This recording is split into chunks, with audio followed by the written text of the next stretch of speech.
मैं तो सवाल पूछ रहा हूं, मैं कोई अपमान तो किसी धर्म का नहीं कर रहा ना भाई। वैज्ञानिक चेतना बढ़ाने का काम इस देश के संविधान के अनुच्छेद 51A में लिखा हुआ है कि जब नया भारत बनेगा तो इस नए भारत में हम लोगों को वैज्ञानिक और तार्किक चेतना से संपन्न करेंगे।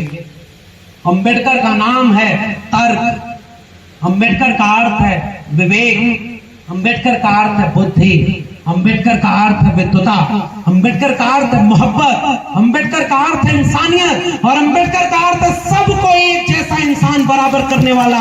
और उसको तुम कहते हो कि वे जाति का नेता है।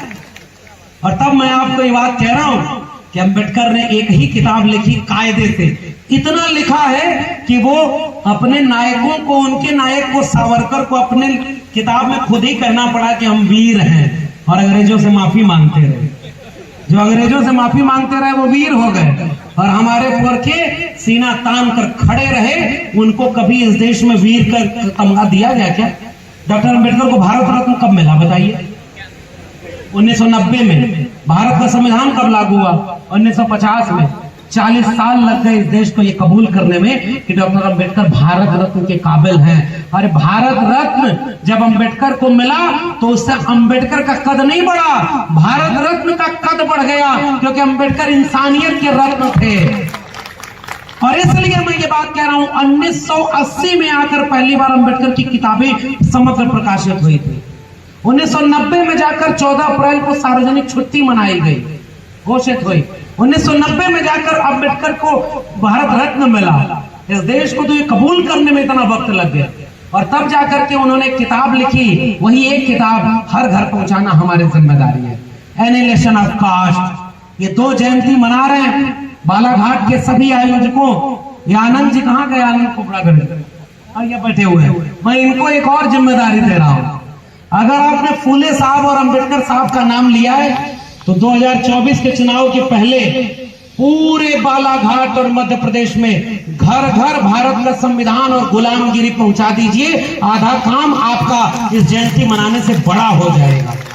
हम अपनी जाति को श्रेष्ठ मान रहे हैं और जोर से जय भीम भी बोल रहे हैं, किसको धोखा दे रहे हैं भाई? मैं गलत कह रहा हूं तो बताइए भाई। दूसरे की आलोचना भी कर रहा था तो आपको बड़ा मजा आ रहा था, अब थोड़ा अपनी भी आलोचना सुनिए, हमारी भी आलोचना होनी चाहिए कि नहीं? ओबीसी में अलग अलग जातियां अपनी अपनी बनी रही, ये लोधी है, ये यादव है, ये कुर्मी है, ये कोयरी है, ये कुशवाहा है, ये वो है, हम उससे बड़े, हम उससे बड़े, हम अशोक के वंशज हैं, तो दूसरा कह रहा है हम पेरियार के वंशज हैं, और सब आपस में एक दूसरे को बड़ा करने में होड़ लगा दिया। कोई जाटव है, कोई महार है, कोई वाल्मीकि है, कोई अलग है। शादियां नहीं हो पाई। डॉक्टर अंबेडकर ने शर्त रखी थी, अंतर जातीय विवाह जब तक नहीं होगा ये जातिवाद खत्म नहीं होगा। अरे उनका छोड़ो, वो 10% 15% जो लोग मुख से पैदा हुए, भुजाओं से पैदा हुए ना, वो सब एकजुट हैं और हमारे लोगों को आपस में लड़ा रहे हैं, अंतर जातीय विवाह नहीं करा रहे। तो हम अंबेडकर को कितना जी रहे, ये सवाल हमें अपने आप से पूछना होगा। रोटी बेटी का संबंध अगर हमारा नहीं है तो हम अंबेडकर के सपनों का भारत नहीं बना रहे। दूसरी बात, अगर अपने घर में एक रोटी कम बने, एक कपड़ा कम हो, लेकिन अपने घर के बेटे और बेटियों को हाथ में कलम और किताब नहीं पकड़ा रहे, तो हम अंबेडकर के सपनों का भारत नहीं बना रहे। पढ़ा है ना आपने एनिहिलेशन ऑफ कास्ट? उसके लास्ट में वो कह रहे हैं पुजारी एक ही जाति का क्यों? अब मैं कुछ और बात, कड़वी बात करूं, भले कार्यालय बगल में, तो जानते तो वो सब भी है लेकिन मानते नहीं, राजनीति करनी है। एक बात बताइए, वो बेलपत्री वाले का बेटा क्यों फेल हुआ था? मैं तो ये सवाल पूछ रहा हूं ना। हमारे गांव में जादू दिखाने वाला जादूगर आते थे, तो हमारे पिताजी पुराने कॉमरेड थे। एक बार जादूगर से कहे कि ये जो तुमने अभी मिट्टी से पैसा बना दिया, बहुत बड़ी कला जानते हो। तो कहा हाँ हुजूर। तो कहे जब मिट्टी से पैसा बना लेते हो तो भीख मांगते हुए क्यों घूम रहे हो? समझदार को इशारा, कुछ बातें तो इशारे में ही बोली जानी चाहिए। अगर आप महात्मा फूले की समग्र रचनावली पढ़ेंगे तो उसमें एक छोटा सा नाटक है, तृतीय रत्न उसका नाम है।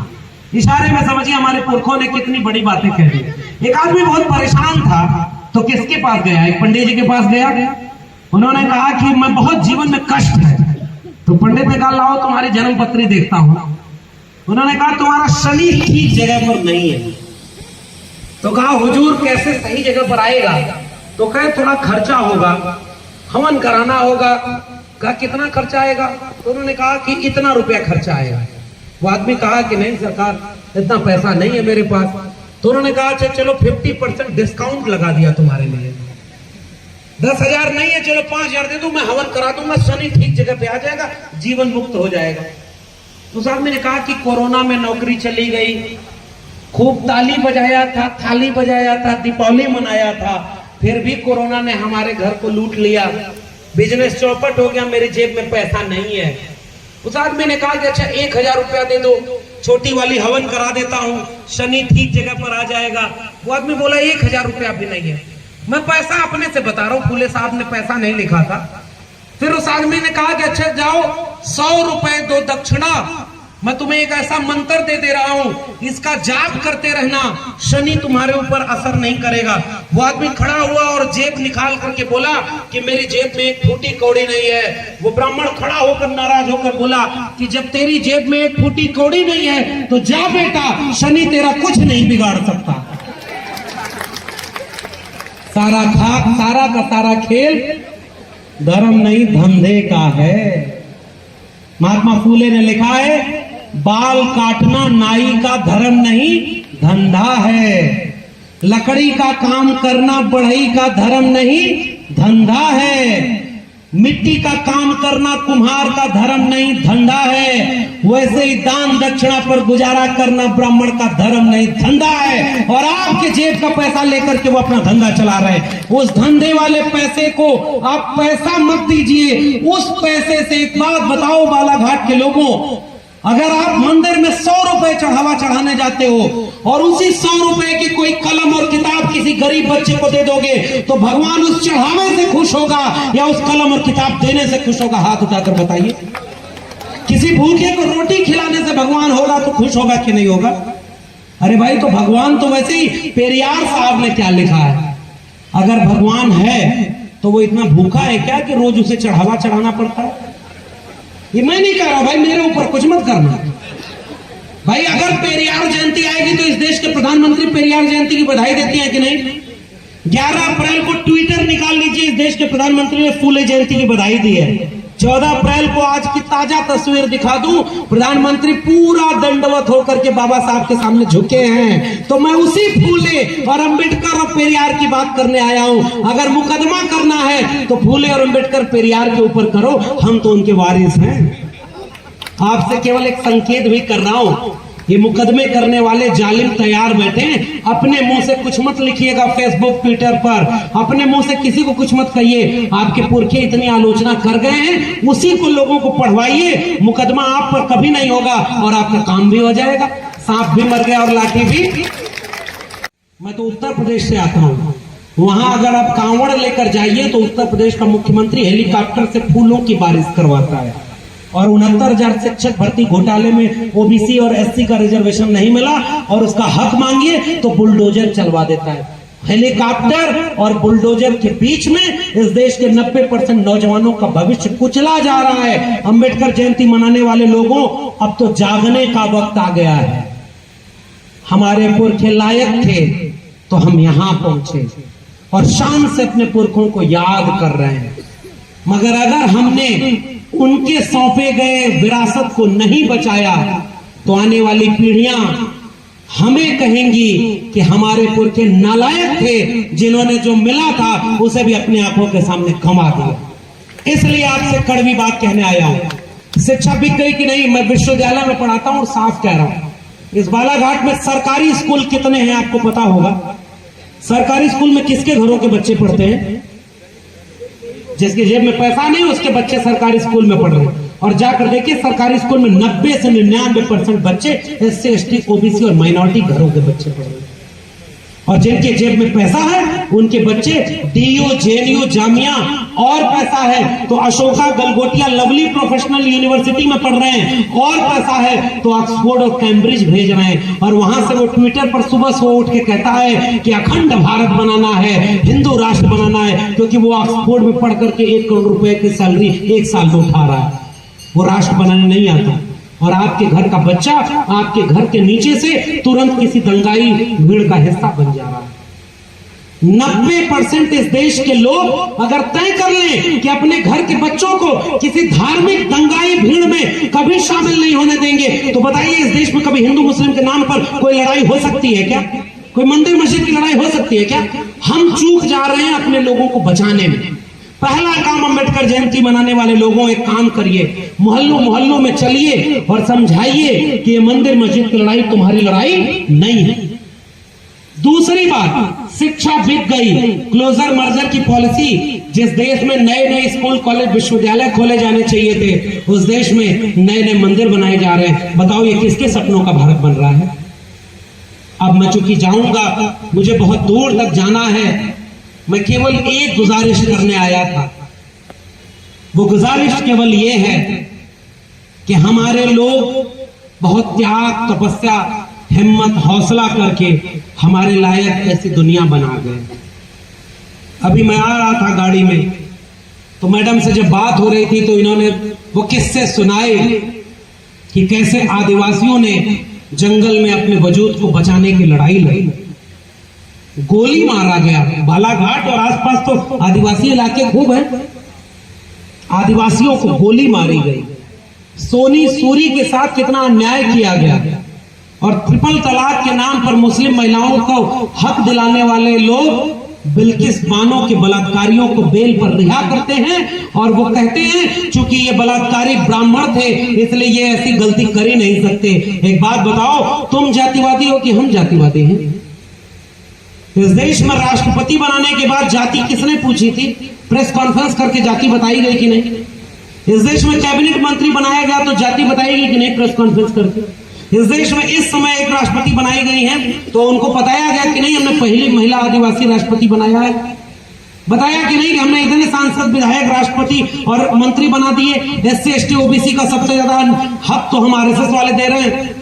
मेरा एक सवाल जाकर के आरएसएस वालों से पूछिएगा, हमें मंत्री, विधायक, सांसद नहीं चाहिए, हमें डॉक्टर, इंजीनियर, वकील, प्रोफेसर और ब्यूरोक्रेट चाहिए जो देश चलाते हैं। मंत्री विधायक तो हम अपने आप चुन लिया करेंगे, और आप हमारे मंत्री विधायक देकर के हमारा वोट लेते हैं। जंगल की लकड़ियों को कुल्हाड़ी ने यह समझाया कि तुम हमारा साथ दो, क्योंकि कुल्हाड़ी में जो लकड़ी लगी है वो तो तुम्हारे ही बीच की लगी है। आपके जाति वाले को आपके आगे खड़ा कर दिया जाता है और आपकी जाति का वोट लेकर के वो उसको बेच देता है और फिर मनुस्मृति वालों के साथ खड़ा हो जाता है। आज भी सबसे ज्यादा सांसद, विधायक उन्हीं के हैं जिनके दिल में मनुस्मृति है। ये कौन सा सपनों का भारत बन रहा है? और ओबीसी, जाते जाते थोड़ा कुछ ओबीसी महासभा के लोग आए हुए हैं मध्य प्रदेश में, तो ओबीसी महासभा क्या शानदार काम कर रही है। और मैंने कई आंदोलन हर बीच देखे जिसमें पीले गमछे के साथ नीले रंग के झंडे लहलहा रहे थे और लाखों की भीड़ में इन लोगों ने रैलियां की हैं। मध्य प्रदेश वालों, अगर आप सरकार नहीं बदल पाए तो इन रैलियों से कुछ हासिल नहीं होगा। जो आरक्षित कोटे पर सांसद और विधायक चुने जाने की भीख थी, अगर वो भीख न होती तो आज सबसे ज्यादा वो लोग सांसद और विधायक बने बैठे। आज अगर इस्तीफा दे दो केंद्र की सरकार गिर जाए, लेकिन रीढ़ खत्म हो गई। सब के सब क्या बन गए? चमचे। हाथ किसी और का है और वो चमचे केवल करोड़ों रुपए कमा रहे, अपने बच्चों को कमा रहे, और फिर अभी देखिएगा आपका वोट लेने आपके बीच में आ जाएंगे। उत्तर प्रदेश के मुख्यमंत्री भी तो उन्हीं में से एक है, और मध्य प्रदेश के मुख्यमंत्री भाई पता नहीं किसके तुम मामा हो, हमें तो पता नहीं, लेकिन हो तो तुम हमारे लोगों को धोखा देने वाले। क्यों? क्योंकि घोटाला हुआ तो आपने किसका हक मारा। और आज बताओ मध्य प्रदेश में ओबीसी रिजर्वेशन कितना है और आबादी कितनी है? 50% से ज्यादा आबादी है कि नहीं मध्य प्रदेश में ओबीसी की? रिजर्वेशन कितना है? अगर आप 27% आरक्षण मध्य प्रदेश में नहीं ले पाए तो माफ करिए, मैं आपको जागा हुआ नागरिक नहीं मानता। साफ बात यह है, अगर आप अपने आरक्षण को बचा नहीं पाए तो माफ करिए, आप अंबेडकर और फूले पेरियार के वारिस कहे जाने योग्य नहीं है।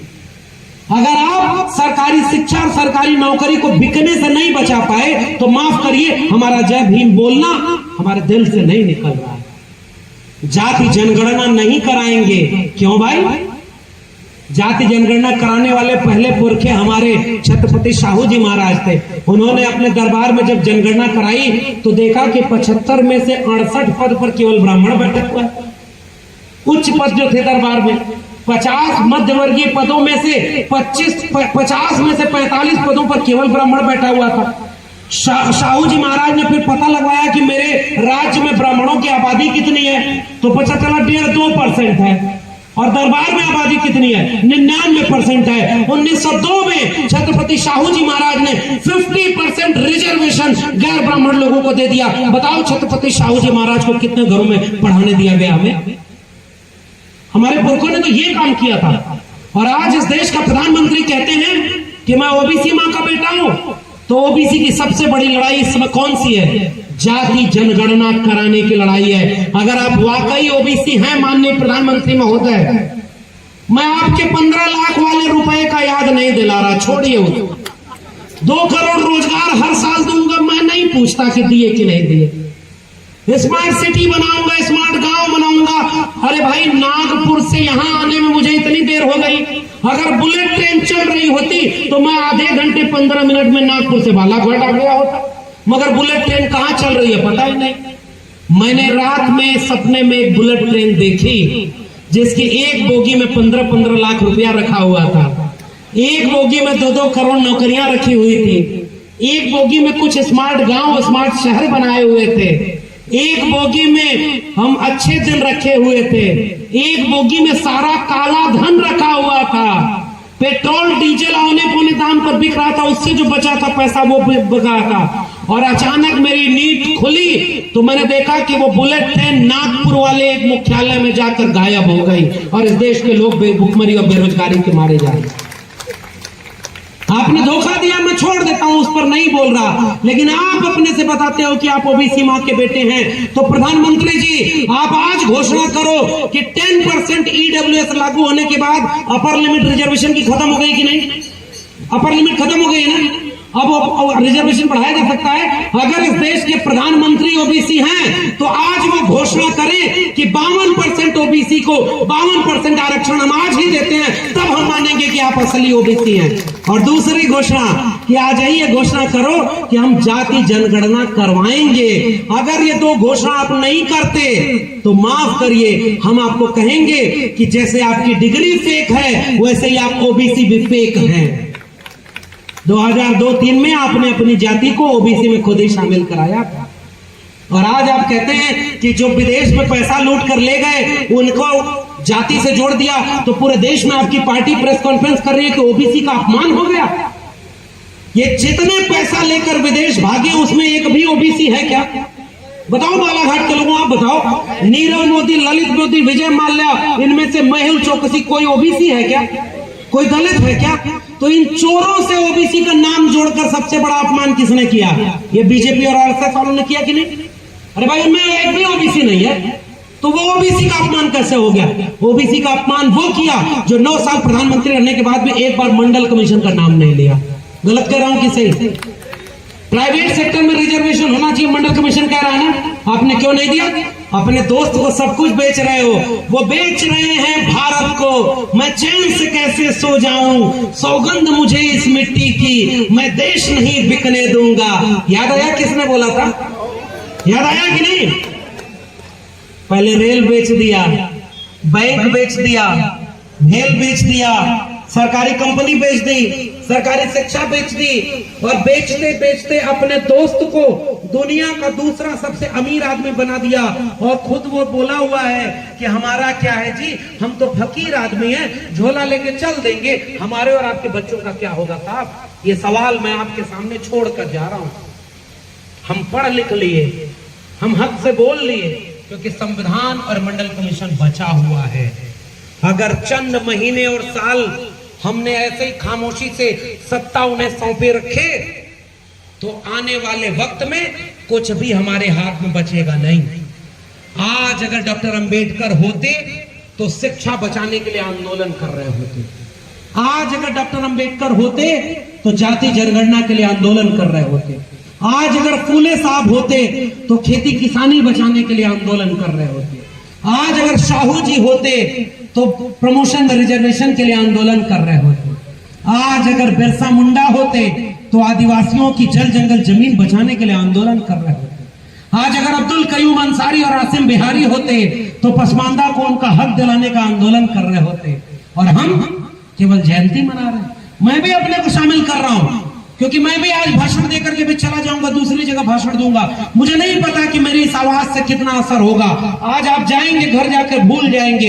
हो सकता है मैं इतना कुछ बोल रहा हूं, कल को मेरे ऊपर और मुकदमा कर दिया जाए, मेरी नौकरी छीन ली जाए, मुझे जेल में डाल दिया जाए, जैसे प्रोफेसर अनंत तुमड़े को जेल में डाला था, जैसे गौतम नौलखा को जेल में डाला है, जैसे हमारे दोस्त उमर खालिद को जेल में डाला है, जैसे मेरे प्रोफेसर हैनी बाबी को जेल में डाला हुआ है, वैसे जैसे रोहित वेमुला को मार दिया, जैसे दर्शन सोलंकी की हत्या करवा दी, जैसे पायल तड़वी को मार दिया, जैसे हाथरस में बेटी को पेट्रोल डाल के जलवा दिया, और जैसे आज भी तमाम ओबीसी घरों को अन्याय अत्याचार के बुलडोजर से ढा रहे हैं। मैं जानता हूं कि मेरे ऊपर भी बहुत खतरा है, मगर मैं केवल इसलिए बोल रहा हूं क्योंकि मैं अपने लिए अपनी जिम्मेदारी निभाना चाहता हूं।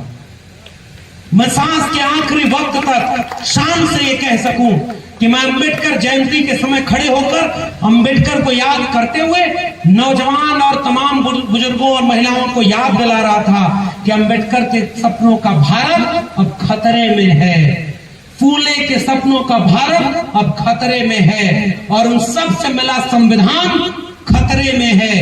मैं जाऊंगा तो आने वाली पीढ़ियां जब मुझसे पूछेंगी कि तुम्हारी आंखों के सामने ये बर्बादियां हो रही थी, तुम क्या कर रहे थे, तो मैं कहूंगा कि मैं उस बर्बादी के वक्त में जेल मुकदमा और बुलडोजर से नहीं डरा था, और जाकर पूरे देश में लोगों को कह रहा था कि अंगूर के गुच्छे की तरह बिखरिए मत, आइए एकजुट होकर के हम सब इस मुल्क को बिरसा, फुले, अम्बेडकर, पेरियार के सपनों का भारत बनाएं। और अगर हम नहीं बनाते तो माफ करिए, इन जयंतियों के मनाने का कोई फायदा नहीं होगा, और अगर हम बना ले गए तो आने वाली पीढ़ियां नाच से याद करेंगी कि हाँ, हमारे पुरखों में दम था। बहुत बहुत धन्यवाद। जय भीम, जय मंडल, संविधान।